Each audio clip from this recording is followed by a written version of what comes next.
Gunnery Sergeant Chris Bacchus survived the assault on Baghdad, a deployment to Afghanistan, and a second tour in Iraq.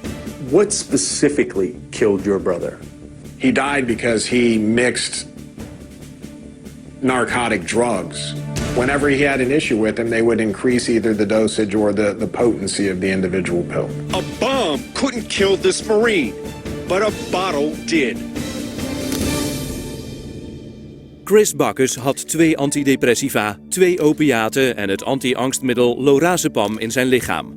Er werden ter plaatse 27 verschillende medicijnen gevonden, waarvan de meeste recent waren voorgeschreven. De autopsie wees uit dat de interactie tussen de middelen de oorzaak was. Iets dat elke dokter die zijn geld waard is had kunnen voorspellen. Het geval van Chris Bacchus bleek niet te verschillen van die van honderden anderen. Nog geen 700 kilometer verderop vierden Stan en Shirley White de veilige terugkeer uit de gevechtszone van hun 23-jarige zoon, korporaal bij de marine Andrew White. Ze wisten niet wat er zou gebeuren toen hij voor hulp naar een veteranenhospitaal ging, om daar gediagnosticeerd en vervolgens gedrogeerd te worden. Andrew's behavior really started to deteriorate. We saw more and more withdrawal. We saw anger issues.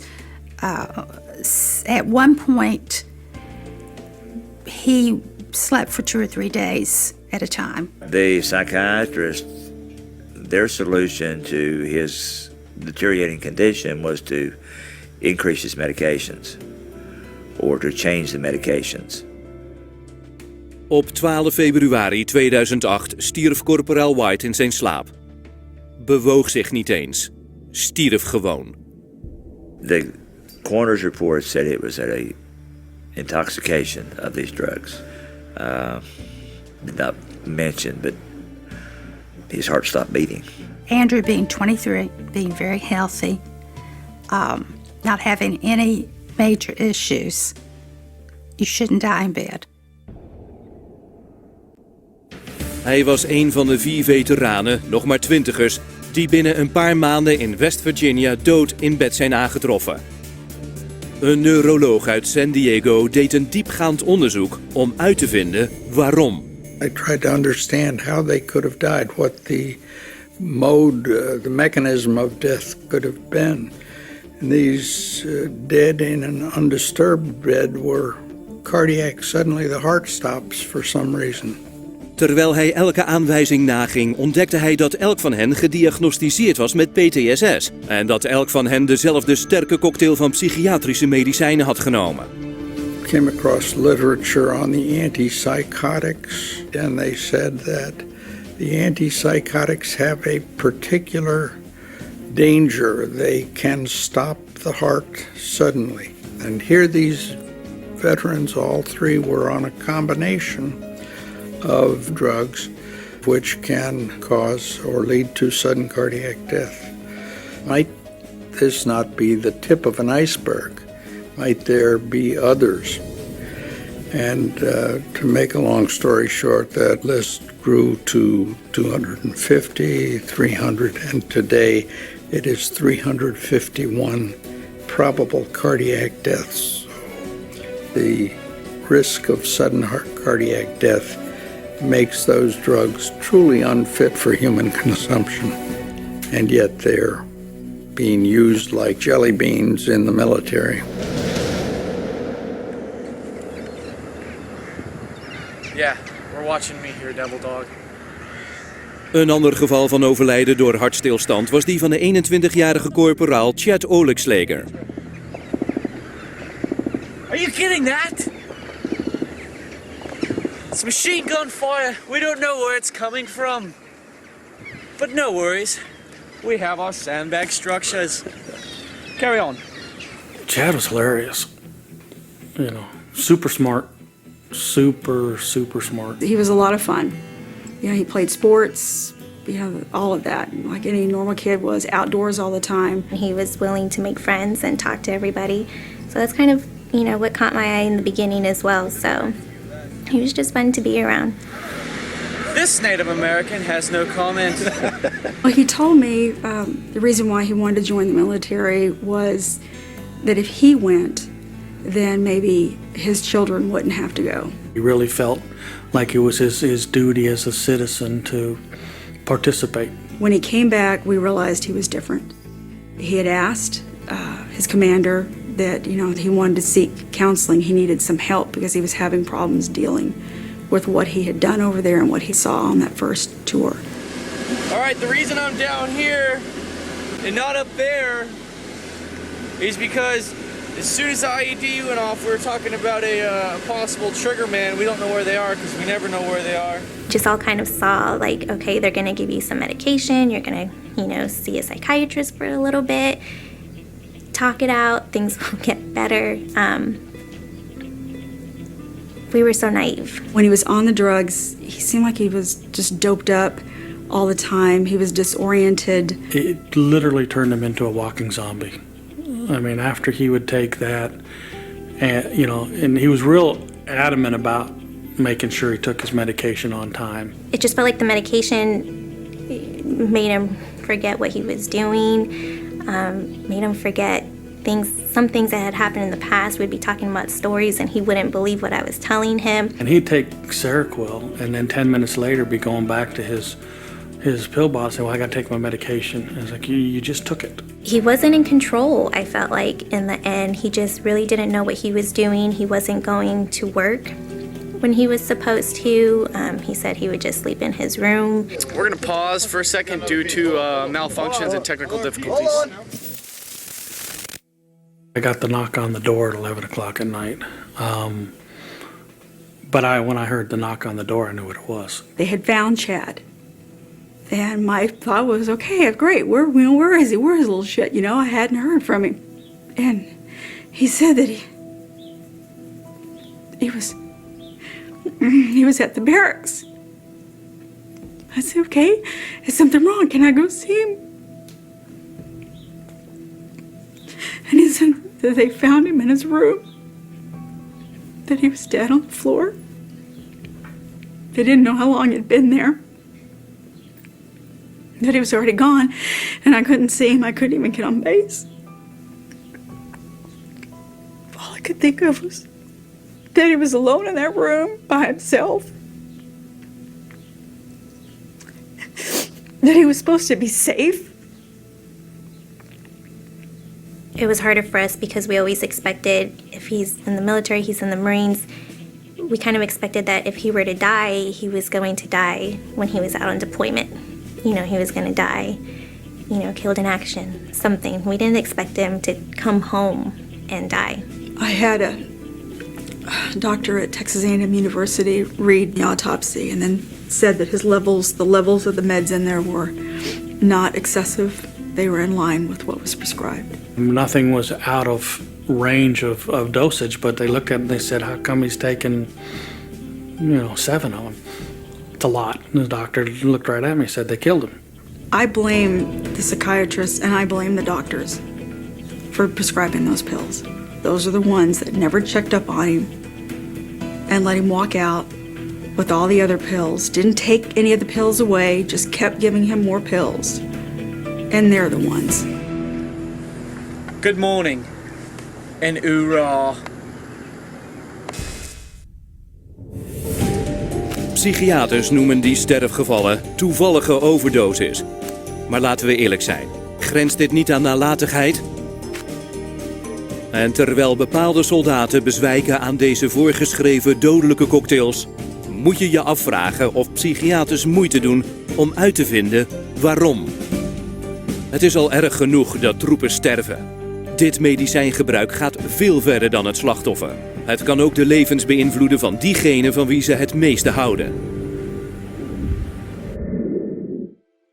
A09 Plotselinge Dood. Sommige van die psychiatrische middelen kunnen een plotselinge hartstilstand veroorzaken, waarbij de persoon letterlijk dood neervalt. Van alle afschuwwekkende bijwerkingen van psychiatrische medicijnen is waarschijnlijk de meest verschrikkelijke die van een plotselinge dood, veroorzaakt door mediceinvergiftiging.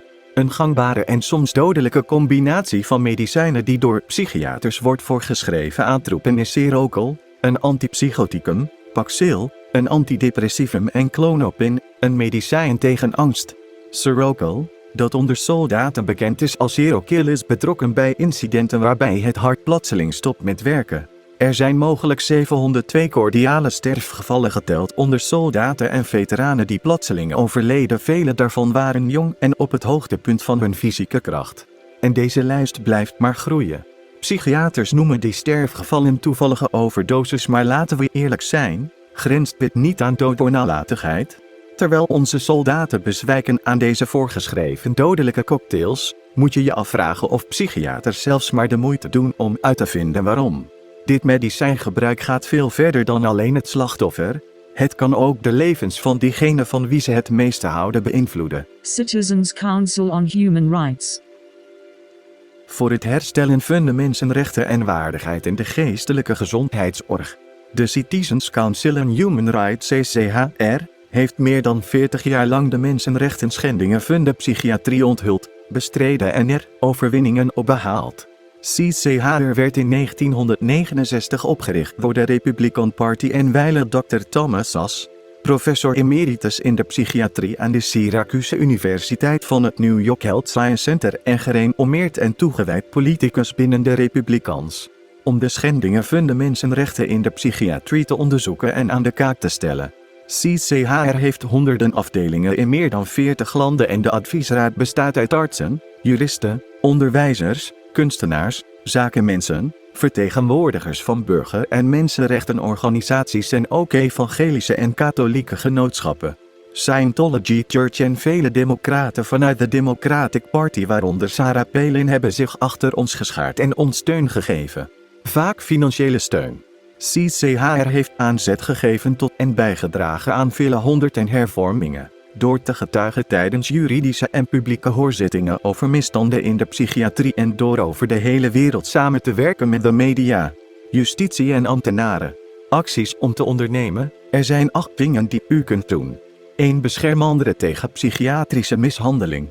Deel deze filmpjes en eventuele documenten met vrienden, collega's, familieleden en anderen die het slachtoffer zijn geworden van het psychiatrische systeem. Ga naar https://cchrinternational.wordpress.com/leger wat soldaten en veteranen kunnen doen om zichzelf en anderen te beschermen.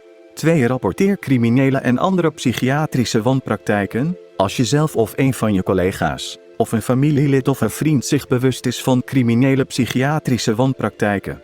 Kunt u de psychiater aangeven die verantwoordelijk is voor de misdaad, bijvoorbeeld mishandeling, criminele nalatigheid, wederrechtelijke vrijheidsberoving of fraude, door contact op te nemen met het politiebureau. Je kunt ook een rapport invullen voor het melden van psychiatrische wanpraktijken door even te bellen met 06 33 66 25 06 of een WhatsApp te sturen. Dan sturen wij je een rapportageformulier toe. U kunt ook een mail sturen naar cchrinternational@gmail.com.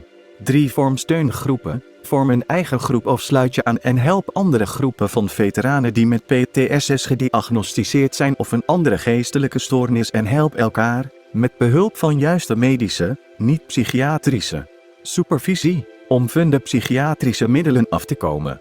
Zoek van de gebruikte medicijnen op internet, via Google naar de betreffende bijsluiter en ga naar welke bijwerkingen die medicijnen allemaal hebben. Die zijn altijd veel gevaarlijker dan hetgeen waar het medicijn tegen gegeven wordt. Die bijwerkingen zijn gevaarlijk en vertel de anderen daar maar over, dan schrikken ze wel. Op de website van https://cchrinternational.wordpress.com/leger vind je alternatieve behandelwijzen. 4. Rapporteer nadelige bijwerkingen van medicijnen. Hoewel veteranen, soldaten in actieve dienst, hun familieleden of vrienden alle nadelige bijwerkingen van psychotrope middelen zouden moeten melden aan de huisarts en arts, moeten ze eigenlijk ook melden bij de nationale instanties die daarvoor in het leven zijn geroepen. Alleen door het melden van alle nadelige reacties op psychiatrische middelen, zullen alle risico's ervan aan het licht komen. Om in de VS bijwerkingen van medicijnen te rapporteren kunt u naar www.fda.gov/med gaan. In Nederland kun je naar www.cbg-map.nl gaan en ook naar www.larep.nl om melding te maken.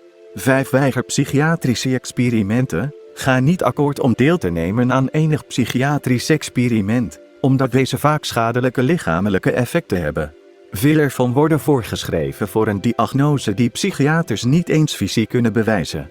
Vaak worden ze voorgesteld als andere psychiatrische behandelingen hebben gefaald.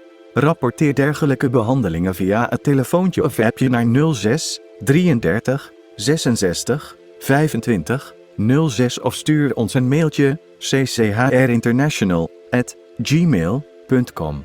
6. Neem juridische stappen.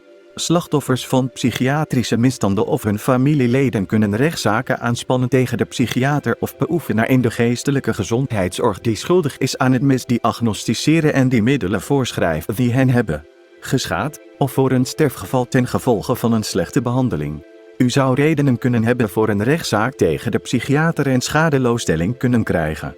In dit geval dient u contact op te nemen met een advocaat of de zaak voor te leggen bij het Bureau voor Rechtshulp. Wilt u meer weten, kunt u ook contact met ons opnemen op 06 33 66 25 06 via de app, sms of telefoon of een mail sturen naar cchrinternal@gmail.com, want over advocatuur in Nederland is een en ander uit te leggen. Men moet de advocaat goed op de hoogte stellen en zeker tevoren deze filmpjes laten zien. 7. Voor docenten of seminarleiders. Je kunt seminars geven en anderen voorlichten over de gevaren van psychiatrische medicijnen door deze filmpjes publiekelijk te vertonen. Ik geef nu duidelijke instructies over wat u te doen staat. Zo kunt u informatieavonden organiseren voor militaire recruten die op het punt staan om een opleiding in het leger te krijgen. Zij kunnen maar beter beslagen ten ijs komen. 8. Ondersteun het doel. Het zijn de donaties en lidmaatschapsgelden die het CCHR mogelijk maken om gratis diensten en informatieve campagnes aan te bieden. CCHR is een non-profit organisatie die erop uit is de wanpraktijken op het gebied van de psychiatrie in alle gebieden van de samenleving aan te pakken. Met een donatie aan CCHR ondersteunt u de meest toegewijde en effectieve mensenrechtenorganisatie die vecht voor hervormingen op het gebied van de geestelijke gezondheidszorg. Om een donatie te geven scant u de volgende QR-code die geldig is tot 5 januari 2021, maar u kunt ook een sms of appje sturen naar 06 33 66 25 06 of een mail sturen naar cchrinternal@gmail.com voor een link naar een ideal betaalpagina zoals deze. https://tiki.me/p/5dv-64pke. Je kan ons ook vragen om een PayPal-betalingsverzoek. Wie met PayPal een giftwinst over te maken kan gebruik maken van de volgende link. https://paypal.me/cchr-international. Alvast hartelijk bedankt. Ik dank u bij deze hartelijk voor uw aandacht en ik hoop u ten zeerste als nieuw levenslang lid te mogen begroeten voor €50 of dat u de documentaires bij ons op DVD bestelt voor €18 per DVD. Ik wens u verder nog een hele fijne avond en gauw tot ziens. Telefoon 06 33 66 25 06. Website https://cchrinternal.wordpress.com/leger. E-mailadres cchrinternal@gmail.com